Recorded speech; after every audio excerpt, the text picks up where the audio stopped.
Hello students, আমি Nitish sir জ্ঞানজ্যোতি coaching সেন্টারের পক্ষ থেকে তোমাদের প্রত্যেককে জানাই আরো একবার স্বাগত। তো স্টুডেন্টস, আজকে আমি তোমাদের সঙ্গে যে বিষয়টি নিয়ে আলোচনা করবো সেটা হচ্ছে CBCS fifth semester DSE political science syllabus নিয়ে। তো স্টুডেন্টস যারা এই বছর যারা নতুন ফিফথ সেমিস্টারে উঠলে ফোর্থ সেমিস্টার থেকে, তাদের ক্ষেত্রে বলবো তোমাদের কিন্তু এই বছর আর পার্টি সিস্টেম কিন্তু থাকছে না। পার্টি সিস্টেম থাকবে ওল্ড সিলেবাস যারা রয়েছে তাদের জন্য, কিন্তু নিউ সিলেবাস যারা রয়েছে ফিফথ সেমিস্টার তাদের ক্ষেত্রে হিউম্যান রাইটস না হলে পলিটিক্যাল অর্গানাইজেশনস কিন্তু থাকবে। তো স্টুডেন্টস, গত বছর আমাদের একটা সামান্য মিস্টেক্সের কারণে আমরা একটু দুঃখিত। তো এই বছর তোমাদের কিন্তু আমরা দুটো টপিকই করে দিচ্ছি, হিউম্যান রাইটসও করে দিচ্ছি এবং ইন্টারন্যাশনাল অর্গানাইজেশনসও করে দিচ্ছি।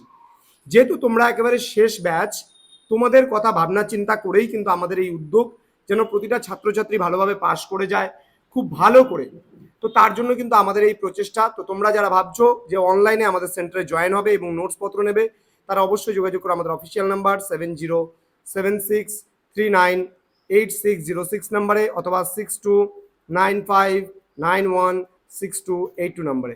তোমাদের টোটাল কোর্স ফি রয়েছে তোমাদেরই সাধ্যের মধ্যে মাত্র 499 টাকা। এর বিনিময়ে তোমরা কিন্তু পুরো 4টা সাবজেক্টের নোটস পত্র যাবতীয় জিনিস পেয়ে যাচ্ছ। চলো শুরু করছি আজকের ক্লাসটা। হিউম্যান রাইটস বলতে মানবাধিকার, এখান থেকে কি কি পড়তে হবে তোমাদের দেখো। Human rights historical background, a brief history of human rights theory, difference between civil liberties, democratic rights and হচ্ছে হিউম্যান রাইটস। আর হিউম্যান রাইটস ইউনিভার্সাল? আর human rights incontrovertible or subjective? Ethics and social practice. Next unit number 2তে বলেছে aspects of human rights, human rights and territorial traditions, human rights, modernity and democratization, democratization. Okay, democratization বলতে গণতান্ত্রিকরণ যেটাকে বোঝানো হয়েছে। হ্যাঁ, the state and human rights theory, human rights and world politics. Unit number 3তে আছে areas and issues in human rights, nature and human rights violation, human rights and United Nations state protection and regulation with a special reference to India.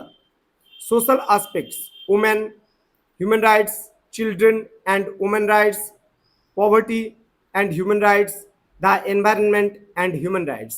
তো এই কয়েকটা topic তোমাদের পড়তে হবে। আমি বিস্তারিতভাবে খুব তাড়াতাড়ি তোমাদের জন্য নিয়ে আসবো পরবর্তী ক্লাসগুলো। তো স্টুডেন্টস, তোমরা যারা এখনো পর্যন্ত আমাদের সেন্টারে অ্যাডমিশন হওনি, তারা অফিসিয়াল নাম্বারে ফোন করে অ্যাডমিশনটা তাড়াতাড়ি নিয়ে নাও। জ্ঞানজ্যোতি কোচিং সেন্টার অফিসিয়াল ইউটিউব চ্যানেলে তোমাদের প্রত্যেককে আরও একবার স্বাগত জানাচ্ছি। যারা এখনো চ্যানেলটিকে সাবস্ক্রাইব করোনি, সাবস্ক্রাইব করে আমাদের সঙ্গে থাকো। লাইক, কমেন্ট, শেয়ার, সাবস্ক্রাইব করে আমাদের সঙ্গে থাকো, পাশে থাকো। দেখা হচ্ছে খুব তাড়াতাড়ি পরবর্তী একটা ক্লাস নিয়ে। Thank you so much, thanks for watching.